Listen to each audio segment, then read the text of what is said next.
Do you know you can cut a corset with a bra cup and it's going to come out perfect? In this video, I'm going to show you how to cut and sew your very own corset with a bra cup. Let's get into it. So I'm starting with my fabric on a fold. I've already gone ahead to mark my bust point, my under bust point, my half blouse, and my blouse length, okay? So this fabric, I've already put my forcible interface, like I said, is on a fold. Now, the next thing I went ahead to do was I marked half an inch at the top and at the bottom, and I connected my markings with a straight line. Like I said, you don't need a pattern for this corset, okay? So from the middle, I went ahead to mark my nipple to nipple point divided by 2, that is 4 inches. So I went ahead to mark 4 inches, okay?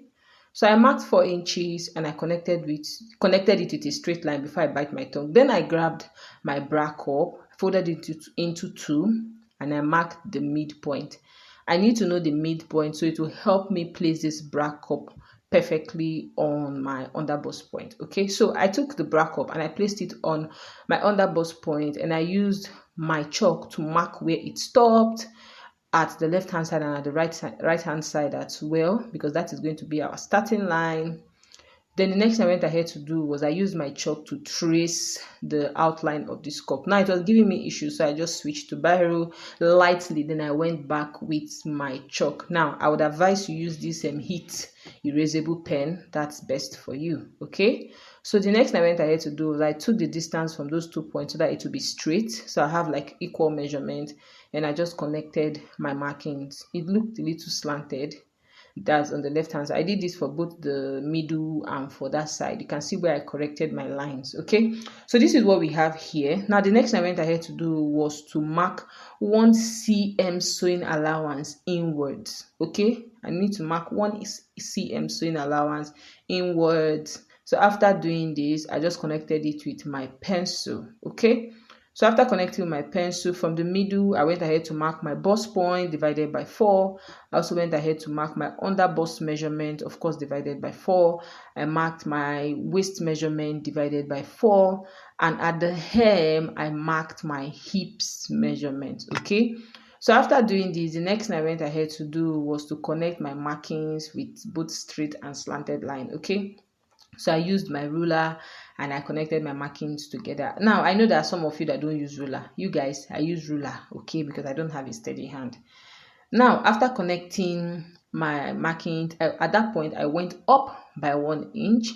After going up by 1 inch, I just curved it into the hem of this corset, okay? So after curving it into the hem of this corset, the next thing I went ahead to do was to add 1.5 inch sewing allowance. Now in the end, you don't need 1.5 inch. I added 1.5 inch because this is the first time I'm trying out this style, and I needed 1.5 inch in case of mistake, but 1 inch is okay. Okay, so after adding 1.5 inch sewing allowance, I connected everything together, and this is what we have here for the front part. Now after connecting, like I said, I went ahead to cut. Very simple. Now at the top, please remember to add sewing allowance, because I didn't add sewing allowance at the top apart from the cup side. So for yours, remember to add. So this is what the front part looks like. Very simple, very straightforward. Now I added the cup so you guys will have a very vivid idea where it came from. I know you already have. I was just trying to get a thumbnail. Okay. Now the next thing I went ahead to do was I grabbed the front part and I placed it on this fabric here. Now this fabric here, of course, is on a fold.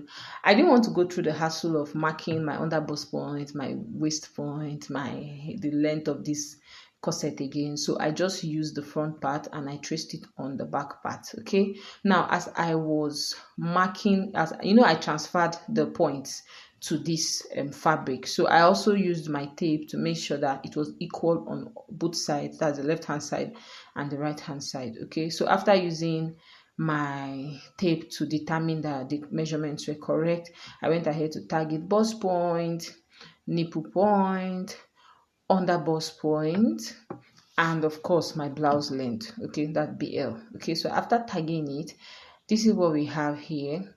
Now from the middle, the first thing I went ahead to do was to mark my bust measurement. At my under bust point, I marked my under bust measurement at 8 inches, my bust measurement at 9.5 inches, my under bust measurement at 8 inches, and the hem at 11 inches. Okay. So after doing this, the next thing I went ahead to do was to connect my markings together. Now, after connecting the bust point to my under bust point, I went ahead to connect my under bust point to the hem. Okay, so after connecting my under bust point to the hem, just like we did for the front, I went up by 1 inch. After going up by 1 inch, next thing I went ahead to do was I marked 4 inches so that I will know my in between. Okay, that's my nipple, my nipple to nipple measurement. That is 4 inches. So after marking 4 inches, the next thing I went ahead to do was, you see that place I went up by 1 inch, I connected it to my that measurement. Okay, so the next thing I went ahead to do was I added 1.5 inch for my sewing allowance. Like I said, you don't have to add up to 1.5 inch, 1 inch is okay.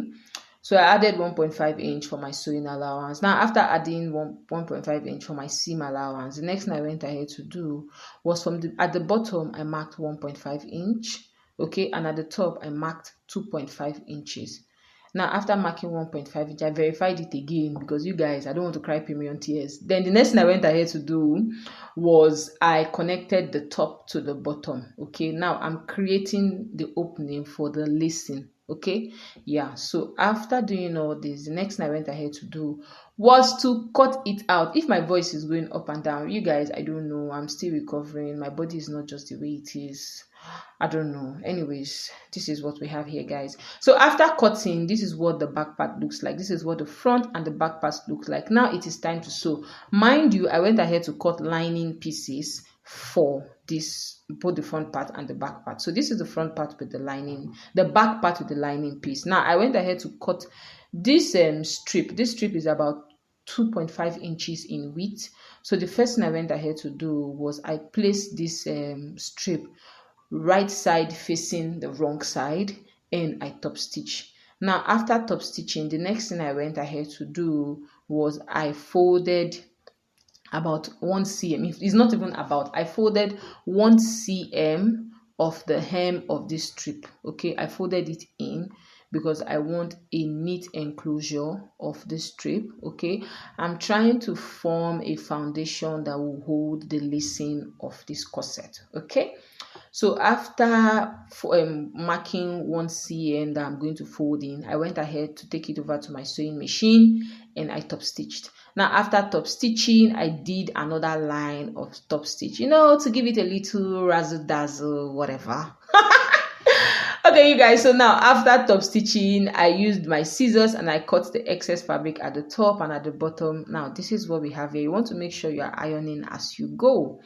Okay, so now after top stitching, the next thing I went ahead to do was I just marked it. I drew a line where I want my boning casing to be, and I went ahead to attach the strip I cut out for my boning casing. Now this strip is about 1.5 inches in width. Okay, now so I just went ahead to sew my boning casing to the back part of this corset. So you want to take it slow and steady. Yeah, my thread finished halfway. Okay, and I had to start all over again. So now after sewing the boning casing, this is what we have here. I'm still going to create like other channel for boning, but I don't need a boning casing for that one. So guys, after doing this, the next thing I went ahead to do was I attached the lining to the back part, to the top part of the back part of this corset. Then I've opened it and I top stitched. Okay, so after I top stitched, the next thing I went ahead to do was I flipped it backwards and I closed that see that place we call zip allowance. I closed that zip allowance side. Although right now it's a lacing allowance, right, or lacing region. I went ahead to close it up. Now after closing it up, I opened it up. I made a slit there so that it can come out the right way. Okay, so after doing this, the next thing I went ahead to do was I opened it up and I top stitched. Okay, I top stitched. See, we do a lot of top stitching when it comes to corset. Let me speak for myself before you come and say, hey, me, I don't top stitch. I don't do top stitches. Now, after doing all this is what we have here for the back part of this corset. I also went ahead to do same thing to the other side of the back part. Now, I want to create a boning channel on this place we just finished sewing. So the first thing I went ahead to do was I grabbed my ruler and I just marked out where I want the boning channel to be. See, you guys, for the back part you can create a boning channel anywhere, but because my loop, that's those holes at the corset, is going to be like in the middle part of this region, so I went ahead to create a boning channel so that the boning channel will be before the loop, that's those holes, okay, abi eyelet, whatever it's called. Well, I don't know English. Okay, so I did this for both pieces. Okay, now look at the channel we created around the zip allowance side, because that's the best way I can explain this thing to you guys. And I created another boning channel there. This one I don't need a casing, I just made stitches, 2 stitches. That one will create a boning channel, and I did this for both sides of the back part of this corset. Now it is time for the front part of the corset, and the first thing I went ahead to do was I used my lining to turn over the front part of this corset. Now this is a mistake, because I was supposed to do my boning channel first before I go ahead to use lining to turn it over. Like I said, you guys, I wasn't feeling well and it was at night and I was busy sewing. So before you turn over this front part of your corset, make sure you create your boning channel first, okay? So I just explained this for you guys. We're going to go back to how I filmed this video. So after turning my corset over, the next thing I went ahead to do was to top stitch. Now after top stitching, you're also going to go ahead to top stitch the cup region, the side, and the hem. Yeah, did I top stitch the hem? I'm not very sure. Let me just show you. Let me go along with the video before I do say what I did not do in my voiceover. Okay, so I top stitched the sides. Yeah, so I went ahead to top stitch the side. After top stitching the side, yeah, I also top stitched the hem as well. Yes, I did. I top stitched the hem as well, and this is what we have here, guys. Now, like I said earlier, you do your boning channel before you attach the lining. So what I'm doing here now is I'm marking the places I want my bone casing to be, okay? The channels I'm going to create for my bone casing. See, this thing depends on the design you want, how you want to finesse it. There is no right way or wrong way. Just make sure you put in the middle, sha. Okay, so you guys, like I said, for the back part, the width of this bone casing, that's the fabric I use for the bone casing, is 1.5 inches in width. After creating the boning channel, this is what it looks like. Isn't it lovely? The next thing I went ahead to do was I turned over my bra cup. Okay, I have a detailed tutorial on this channel that will be coming up after this video, okay, on how to turn over or how to cover your bra cup. And trust me guys, it's very simple, it's very easy. You need to check that video out. So I went ahead to sandwich the bra cup in between the lining and the main piece, and this is what we have here. I've turned over the bra cup. So after turning over the bra cup, the next thing I went ahead to do was, I'm showing you guys the corset again because of course it looks lovely. Yeah, so this is what the corset looks like right now. And the next thing I did was I grabbed my bra cup, I placed it on the corset. First of all, I was trying to eyeball it to make sure that I've not made any mistake. Then I used my clips to hold the cup to the corset. Trust me, use clips, it's going to make life easier for you. Then I went ahead to just attach the cup to the main piece, okay? I took my time. Trust me, this thing took me like 2 minutes. So don't think because I fast forwarded it in this video, it is fast. So after attaching it, this is what it looks like. Now, after attaching the 2 cups, this is what we have here. I went ahead to weave, okay? I went ahead to weave. Some people turn it over with bias, but me, I weaved mine, okay? So I grabbed the back part. Now, at the back part, I've already marked out my measurement, which is that 1.5 inch sewing allowance. Then I just secured it to the front part with my clips and office pin. Then I went ahead to join the front part of this corset to the back part of this corset. I did this for both sides. You guys, I'm now a less pin and more clips girl because it makes life easier. Now it is time to attach the boning. So I grabbed my boning and my masking tape. Now you need to pad the top of this masking tape so it doesn't go and start poking through the fabric and mess up the corset. Okay, some people bond it, some people do other things, some people use candle wax, some people use hemming gum, but me, I like to use masking tape. Okay, so I grabbed my masking tape, covered it with I grabbed my boning, covered it with masking tape, and I started it into the corset. Then I dragged it out just a little bit, and I cut out, because you don't want the masking tape to the boning to get to the hem. You need about 1 cm or half an inch, so you'll be able to turn over the hem, because you guys know the hem is still rough. Okay, so you are not going to put boning of the entire length of the corset, if you understand what I mean.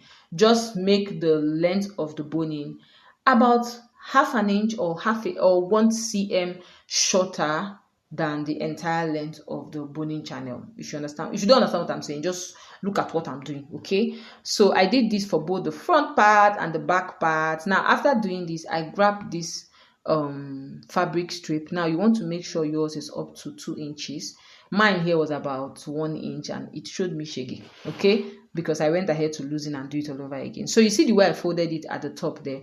You are going to fold it and you are going to attach it. Okay, so it's going to be right sides facing each other. Okay, so I went ahead to attach this fabric strip to the hem. Next thing was I turned it over. Now after turning it over, I folded it. Okay, I folded it into 2. You're going to fold it 2 times. This is why you need 2 inches. For me, you need 2 inches. And if you want to be safe, maybe 2.5 inches. So I went ahead to fold it twice, and I just top stitch. You might want to top stitch for the front. If you don't know how to get it very neat, you can top stitch for the front and use your pin to hold it. Okay, so after top stitching, turning over, this is what we have here, guys. Is it not looking pretty? Is it not looking beautiful? It's giving neat. It's giving clean girl in her neat era. It's giving tailor that knows what she's doing. Whatever.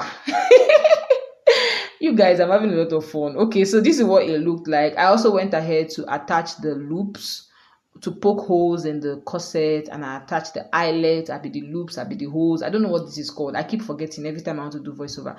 So after putting this eyelet and putting the holes and doing the whole 9 yards, I went ahead to bead this fabric, guys, because it was looking just too plain. I needed a little bit of drama. So after beading it, this is what this corset looks like. I love this corset. I love how it turned out. I love that it didn't stress me so much. This is how to cut and sew your very own corset using a bra cup. Another tutorial on this with another technique will be coming up. Make sure you watch it. Thanks for watching. See you in the next. Bye.